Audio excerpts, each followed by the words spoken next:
नमस्कार दोस्तों, मेरा नाम है राकेश और आपका स्वागत है मेरे यूट्यूब चैनल जिसका नाम है डायबिटीज़ फूड ज्ञान। आज मैं एक और लंच लेके आया हूँ जो आपको ठंडी में काफ़ी ज़्यादा मिलता है। तो आज मैं भी ट्राई कर रहा हूँ, लेकिन मैं गेहूँ की रोटी के साथ में मैं इसको यूज़ नहीं करूँगा। मैं सोयाबीन की रोटी प्लस गेहूँ का आटा प्लस जो ठंडी में आ रहा है उसको मैंने मिक्स करके मैंने आज ये रोटी बनाई है। और कौन सी सब्ज़ी के साथ मैं खाने वाला हूँ वो भी मैं आपको बताऊंगा, क्योंकि ठंडी में जितनी हरी सब्जी खाएंगे उतना ही हमारी बॉडी के लिए काफ़ी फ़ायदेमंद होता है। तो आप देख सकते हैं ये एक रोटी है, आप देख सकते हैं। तो ये जो रोटी है वो मैंने बनाई है 50% सोयाबीन का आटा, 50% गेहूं का आटा और उसमें मैंने मिलाया है पालक।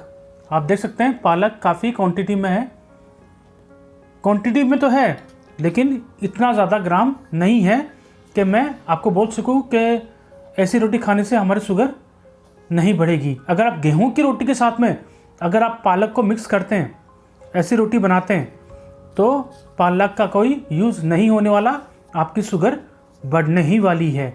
दूसरी मैंने जो सब्ज़ी ली है वो आलू की सब्ज़ी है, यानी आलू कम है, और वो चौराई बोलते हैं ना, चौराफड़ी, उसकी सब्ज़ी ली है मैंने जो ग्रीन वाली आती है। और मैंने लिया है एक मीडियम प्याज, और मैंने ली है कड़ी। ये कड़ी भी हमारी बॉडी के लिए काफ़ी अच्छी होती है क्योंकि इसमें हल्दी सब कुछ गिरता है। ठीक है, तो ये मैं हेल्दी फूड लेके आया हूँ लंच के लिए। अगर आपको डिनर में भी करना है तो आप डिनर में भी ले सकते हैं, लेकिन आप जब भी खाएं ना तो प्याज ज़रूर खाइए, ज़रूर खाइए प्याज, क्योंकि ये एंटीऑक्सीडेंट काफ़ी, एंटीबायोटिक काफ़ी अच्छा होता है। और जितना खाने को आप चबाओगे ना उतना ही उसका टेस्ट काफ़ी अच्छा आता है। अगर मैं आपको बोलूँ कि सोयाबीन का न्यूट्रिशन वैल्यू कितना है, गेहूं का न्यूट्रिशन वैल्यू कितना है और पालक का न्यूट्रिशन वैल्यू कितना है, वो आप नहीं देखने वाले। आप तो एक ही रिजल्ट देखने वाले हो कि इस टाइप की अगर रोटी खाते हैं या सब्जी खाते हैं तो हमारी शुगर कितनी रहने वाली है। तो आपको मैंने बता दिया, फिर से मैं आपको एक बार बोल देता हूँ आपको। ये जो गेहूं की रोटी है वो 2 रोटी ली है मैंने जो 119 ग्राम है, आप देख सकते हैं 119 ग्राम है। तो इसमें मैंने 50% मैंने मिलाया है गेहूं का आटा, 50% सोयाबीन का आटा और बाकी का पालक। पालक होगा मैक्स टू मैक्स 20 ग्राम, उससे ज़्यादा नहीं होगा। और पानी भी कम से कम 30% पानी भी होगा।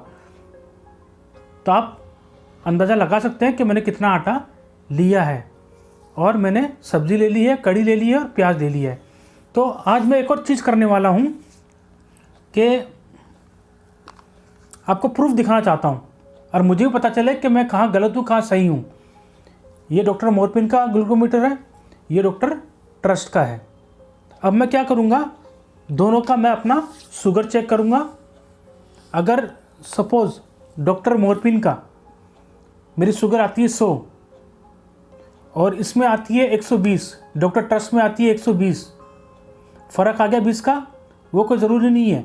अगर ये लंच करने के बाद जो मेरा ग्लूकोमीटर में 100 दिखाई दे रहा था, अगर वो 200 आता है तो मेरा डिफरेंस हो गया 100 का, यानी मेरी 100 पॉइंट बढ़ गई है। अगर ये 120 आ रहा है खाने से पहले और खाने के बाद अगर 220 आ रहा है तो दोनों अपनी जगह पे सही है। तो ये भी हम लोग चेक करने वाले हैं। दोनों रेपुटेड कंपनी है और इंडिया में काफ़ी ज़्यादा यूज़ होता है। ये जो डॉक्टर ट्रस्ट है वो यूएसए की कंपनी है और डॉक्टर मोरपिन का मुझे पता नहीं है, लेकिन काफ़ी अच्छा अपना इंडिया में यूज़ होता है।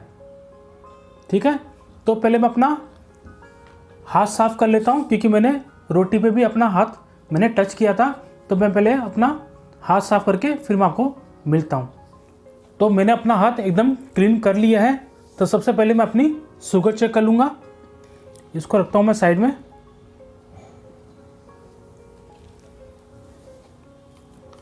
ये डॉक्टर मोरपिन और डॉक्टर ट्रस्ट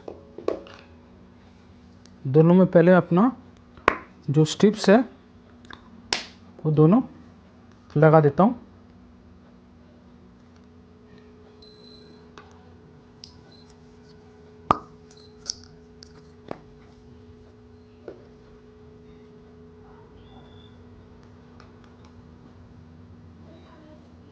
दोनों ऑन हो चुके हैं, देख सकते हैं दोनों ऑन हो गया है। तो मैं अपनी शुगर टेस्ट कर लेता हूँ। ये जो शुगर रहेगी मेरी रैंडम ब्लड शुगर रहेगी, और लास्ट 3 दिन से मुझे सर्दी जुकाम और गला भी काफ़ी ज़्यादा ख़राब है। अगर आपका गला ख़राब है, सर्दी जुकाम है, अगर आप एंटीबायोटिक ले रहे हैं तो आपकी उसमें शुगर बढ़ने ही वाली है, क्योंकि इसमें हमें एनर्जी की ज़रूरत होती है, इसलिए हमारी बॉडी जो है वो ग्लूकोज निकालती है, जिससे हमारी शुगर बढ़ जाती है। तो चलिए चेक कर लेते हैं। ये जो शुगर रहेगी मेरी रैंडम ब्लड शुगर,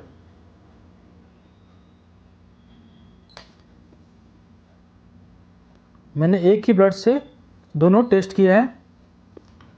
इसका आया है 187, ये आया है 166। आप नोट कर लीजिएगा, ये आया है 186 और ये आया है 166, जो है मेरी रैंडम ब्लड शुगर। इसको मैं नोट कर लेता हूँ पहले। तो मैंने नोट कर लिया है कि डॉक्टर मोरपिन का जो था वो आया है 166। मैं इसका स्ट्रिप्स निकाल लेता हूँ। और ये आया है 187 डॉक्टर ट्रस्ट का। दोनों में फ़र्क है, ठीक है, दोनों में फ़र्क है। तो ये मैं खा रहा हूँ लंच, जो मैंने आपको बता दिया है।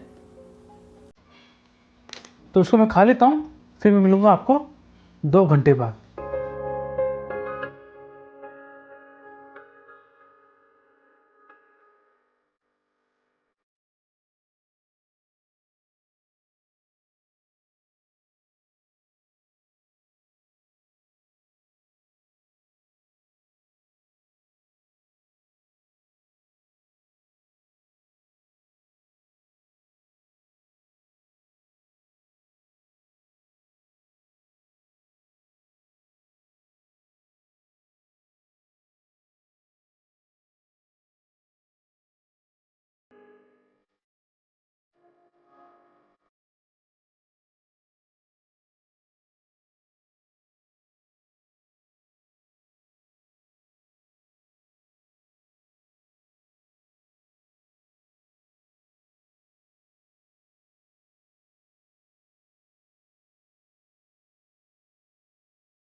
तो मैंने अभी अपना लंच कंप्लीट कर दिया है। टाइम हो गया 2 बजे, 2 बज चुकी है। तो आपको मैं मिलूँगा, सॉरी, तो मैं आपको मिलूँगा 4 बजे कि मेरी शुगर क्या रहने वाली है। तो दोस्तों आप देख सकते हैं मुझे अभी 2 घंटा हो चुका है। चलिए अब मैं मेरी शुगर चेक करूँगा। खाने से पहले जो डॉक्टर मोरपीन में जो आया था, जो मेरी शुगर आई थी रैंडम ब्लड शुगर, वो थी 166। और डॉक्टर ट्रस्ट तो था, डॉक्टर ट्रस्ट, उसमें आया था 187, यानी 21 पॉइंट का दोनों में डिफरेंस था। चलिए दोनों में चेक करेंगे कि दोनों की शुगर में, यानी जो ग्लूकोमीटर है उसमें कितना फ़र्क आता है। तो एक तो मैंने डाल दिया है मैंने स्ट्रिप्स, वो डॉक्टर मोरपिन में, और एक स्ट्रिप डाल देता हूँ मैं डॉक्टर ट्रस्ट में।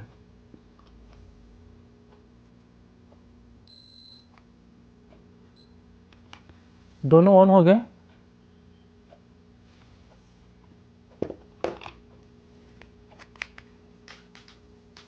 इसी में मैंने ब्लड लिया था खाने से पहले, तो इसी में चेक करेंगे।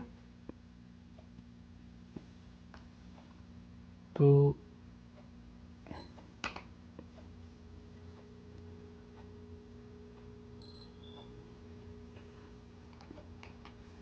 इसमें आया 229, इसमें आया 213। 229 खाने से पहले था मेरा 187, 187 से आया 229, और ये था 166 था खाने से पहले, और अब आया है 213 213। तो मैं कैलकुलेट कर लेता हूँ कि कितना फ़र्क आ रहा है दोनों में, कि वो भी देखना बहुत ज़रूरी है। तो डॉक्टर ट्रस्ट का था 187 और 229 आया है। तो मेरा शुगर जो बढ़ा है डॉक्टर ट्रस्ट में वो बढ़ा है 42, 42 पॉइंट बढ़ा है डॉक्टर ट्रस्ट के। और डॉक्टर मॉर्फिन जो है वो आया था 166 और अभी आया है 213, 47। तो कोई फ़र्क नहीं है, दोनों में शुगर सेम ही बढ़ी है, ज़्यादा फ़र्क नहीं आया है। लोग बोलते हैं कि आप डॉक्टर मॉर्फिन का यूज़ मत करो, ये हर बार ज़्यादा दिखाता है। लेकिन ज़्यादा दिखाता कोई भी हो, लेकिन खाने से पहले और खाने के बाद हमारी एक्चुअल शुगर क्या आ रही है वो करेक्ट बता रहा है। आप ध्यान से सोचिएगा, दोनों में फ़र्क आया था, लेकिन दोनों खाना खाने के बाद दोनों का जो रेंज था, यानी मेरी शुगर कितनी बढ़ी थी, वो उन्होंने सही बताया है। दोनों में सही आया है, एक में 42 आया और एक में 47 आया है। इतना ही फ़र्क आया, ज़्यादा फ़र्क नहीं आया। तो जो भी आपके पास ग्लूकोमीटर है आप उसको यूज़ करिएगा, ठीक है। और खाने से पहले खाने के बाद जो भी शुगर आती है वो आपको रखना पड़ेगा कि हाँ इतनी मेरी शुगर बढ़ी है। और इतना अच्छा लंच करने के बाद मेरी शुगर जो है वो आप देख सकते हैं कि 42 से 45 के आसपास मेरा शुगर बढ़ी है, यानी ज़्यादा नहीं बढ़ी है। और मुझे सर्दी जुकाम भी काफ़ी ज़्यादा है, तो शायद उससे भी थोड़ी बढ़ सकती है, मुझे पता नहीं है। तो ये थी आज की वीडियो। आई होप आपको ये वीडियो भी अच्छी लगी होगी। Thank you.